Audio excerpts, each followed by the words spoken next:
So hello everyone, welcome back to my channel motion proof physiotherapy. आज इस video में मैं बताने जा रही हूँ कि आप शियाटिका को कैसे अपने 10 दिन के अंदर अंदर कंट्रोल में ला सकते हैं, कैसे आप अपने दर्द को कम कर सकते हैं। क्योंकि शियाटिका आजकल बहुत कॉमन हो चुका है, सब शियाटिका के दर्द से परेशान है। कभी कभी शियाटिका का दर्द इतना बढ़ जाता है कि घर के काम या बाहर के काम या चलना फिरना तक बहुत मुश्किल हो जाता है।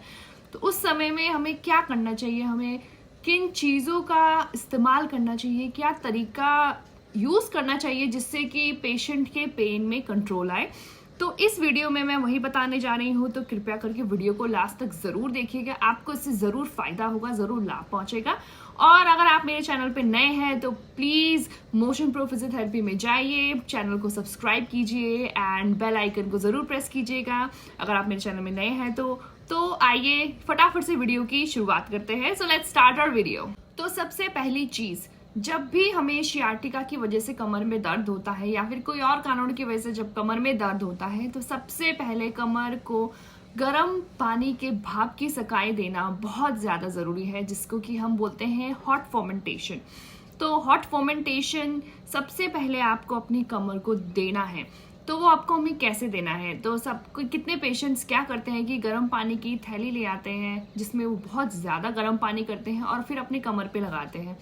तो उससे क्या होता है कि जो बहुत ज़्यादा गर्म पानी वो अपनी कमर पे लगाते हैं तो उससे जो सेक है वो अंदर तक नहीं जा पहुंचती, वो सिर्फ हमारी स्किन तक रहती है।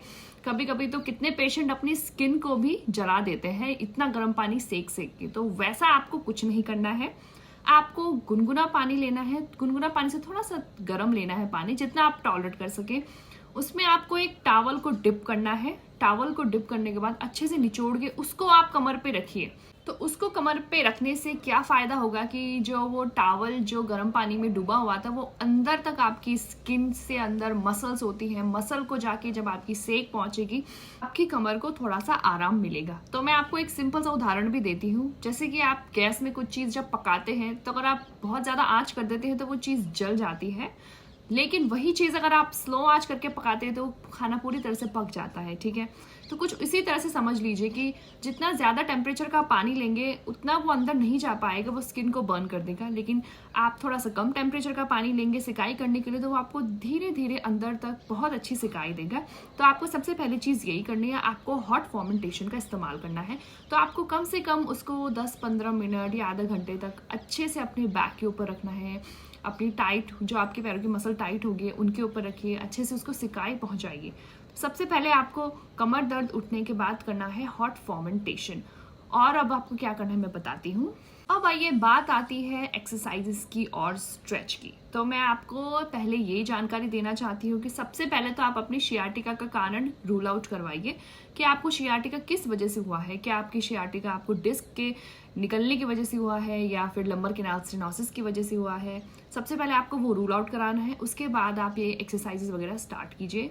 एक्सरसाइजेस का शियाटिका में क्या रोल है? एक्सरसाइजेस का शियाटिका में ये रोल है कि बहुत लंबे समय से जब मसल्स कमर की टाइट हो जाती हैं तो वो कमज़ोर पड़ने लगती है। तो एक्सरसाइजेस कोई ऐसी चमत्कारी चीज़ नहीं है कि आप आज करेंगे और कल आपका कमर दर्द ठीक हो जाएगा। तो आपको इसको कम से कम थोड़े से लंबे टाइम के लिए करना पड़ेगा और आपकी कमर को 100% आराम पहुंचाएगा, रिलीफ पहुंचाएगा अगर आप इसको डेली रूटीन वाइज करेंगे। तो आइए, अब ये कुछ लिस्ट है एक्सरसाइजेस की जो मैं आपको बताने जा रही हूँ, ये आप ज़रूर कीजिएगा, आपको 100% फ़ायदा होगा। लेकिन एक चीज़ और आपको ध्यान में रखनी है, जब आपका शियाटिका का अटैक शुरू होता है तो पहले दूसरे तीसरे दिन कमर में बहुत ज़्यादा दर्द होता है, तब आपको एक्सरसाइजेस नहीं करनी है। जब आपका कमर का दर्द थोड़ा थोड़ा कम होना शुरू हो जाए तभी आपको ये एक्सरसाइजेस और स्ट्रेच करना है। तो जब आपका कमर दर्द बहुत ज़्यादा लेवल में है तो आप हॉट फोमेंटेशन की हेल्प से उसको कंट्रोल में ला सकते हैं। और जैसे जैसे आपका कमर दर्द जब डाउन होने लगेगा तब आप इन एक्सरसाइजेस को रूटीनली फॉलो कीजिए, इन स्ट्रेचेस को रूटीनली फॉलो कीजिए। क्योंकि दवाई खा के शियाटिका की कमर की दर्द से तो आपको आराम मिल जाएगा, लेकिन उन दवाइयों की वजह से जो आपको किडनी में असर पड़ेगा, जो आपकी बॉडी में असर पड़ेगा, वो फिर आपको बहुत ज़्यादा हार्म पहुंचाएगी, आपको बहुत ज़्यादा हानि पहुंचाएगी। तो उससे बचने के लिए अच्छा है कि आप कम से कम आधा घंटा अपने समय निकाल के एक्सरसाइज वगैरह कीजिए और आपको उसका अच्छा लाभ मिलेगा, बहुत बढ़िया लाभ मिलेगा। तो ये है कुछ एक्सरसाइजेस की लिस्ट जो आप प्लीज़ गौर से देखिएगा मैं कैसे कर रही हूँ, किस तरह से कर रही हूँ, कितनी बार कर रही हूँ, मैंने पूरा डिटेल में बताया है, तो देखिएगा। Let's start. पहली एक्सरसाइज है नी टू चेस्ट एक्सरसाइज। इसमें आपको अपने नी को फोल्ड करना है और अपने चेस्ट की तरफ लेकर आना है। 30 सेकंड तक आपको इस एक्सरसाइज को होल्ड करना है। Then relax. Now repeat another leg. Again अपनी नीज़ को अपनी तरफ खींचिए एंड देन 30 सेकंड तक वेट कीजिए एंड रिलैक्स। नाउ सेकंड है same knee to chest exercise, लेकिन आपको इसमें अपने घुटने को अपोजिट शोल्डर की तरफ लेके जाना है। 30 second stretch and relax. Again दूसरा पैर, अपने घुटने को दूसरे शोल्डर की तरफ लेके जाइए, hold and relax. Now third exercise में आपको क्या करना है? थर्ड एक्सरसाइज है पेल्विक ब्रिजिंग। आपको दोनों पैरों को एक साथ लेके आना है, अपने हिप्स को ऊपर उठाना है, फिर रिलैक्स। अगेन हिप्स को ऊपर उठाइए एंड रिलैक्स। आपको ये ध्यान रखना है कि आपको ब्रीदिंग कंट्रोल रखनी है, मतलब कि ब्रीदिंग करते रहना है, सांस नहीं रोकनी है। अब थर्ड एक्सरसाइज है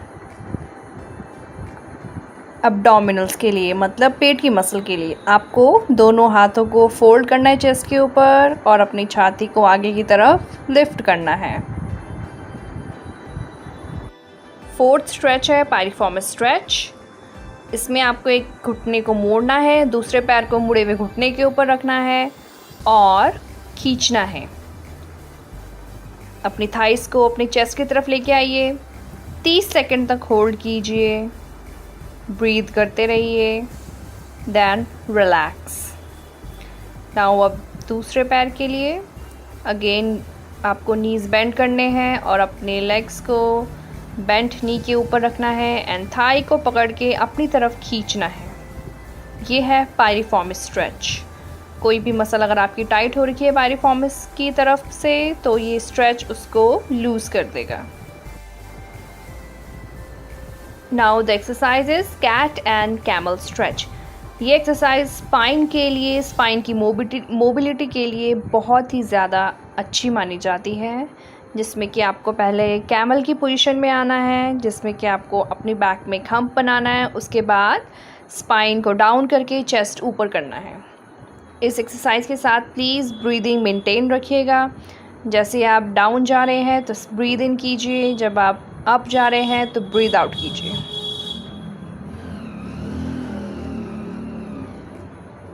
now this exercise is child pose. इसमें आपको हाथों को आगे की तरफ रखना है एंड अपनी जो हिप्स है उसको हील्स के ऊपर रख के बैक को स्ट्रेच करना है। अगेन आपको अपने हिप्स को अपने हील्स के ऊपर रख के अपने हाथों को आगे की तरफ लाके स्ट्रेच करना है। नाउ ये भी बहुत अच्छी एक्सरसाइज है स्पाइन के लिए। ये आपकी स्पाइन को रिलैक्स करेगा एंड स्ट्रेच देगा।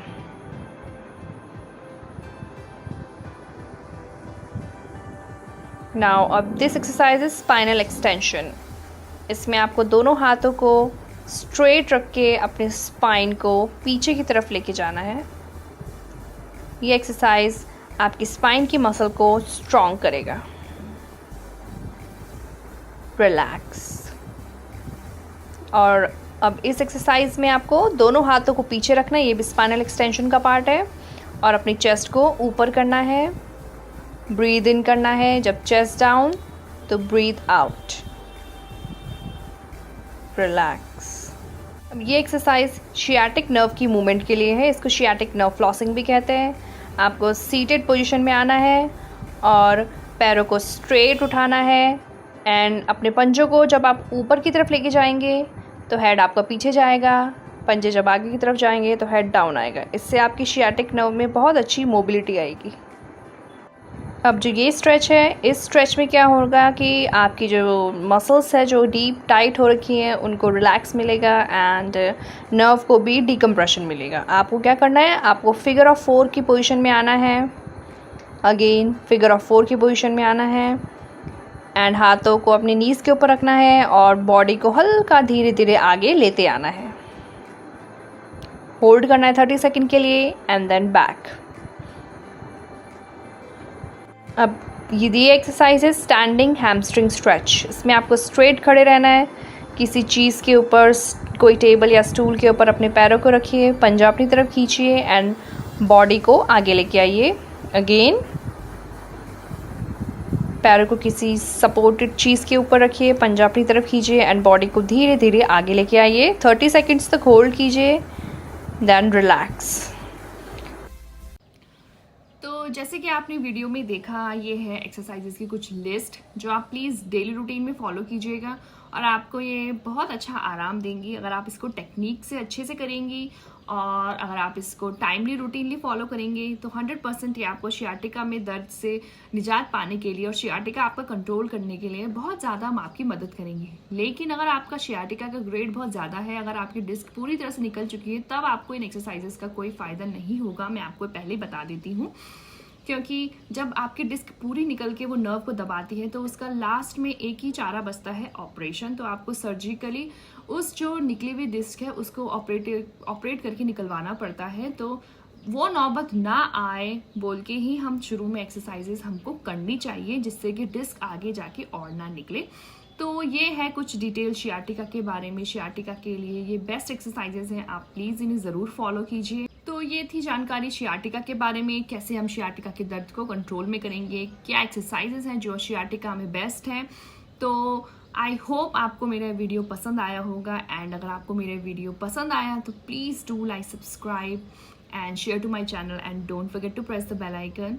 और जितना ज़्यादा हो सके आप प्लीज़ इस वीडियो को शेयर कीजिएगा, जिससे लोगों में अवेयरनेस बढ़े और ये एक्सरसाइजेस करके उन ज़्यादा से ज़्यादा लोगों को लाभ पहुँचे। तो आज के लिए इतना ही, मिलते हैं अगली वीडियो में। तब तक के लिए goodbye and have a great day ahead.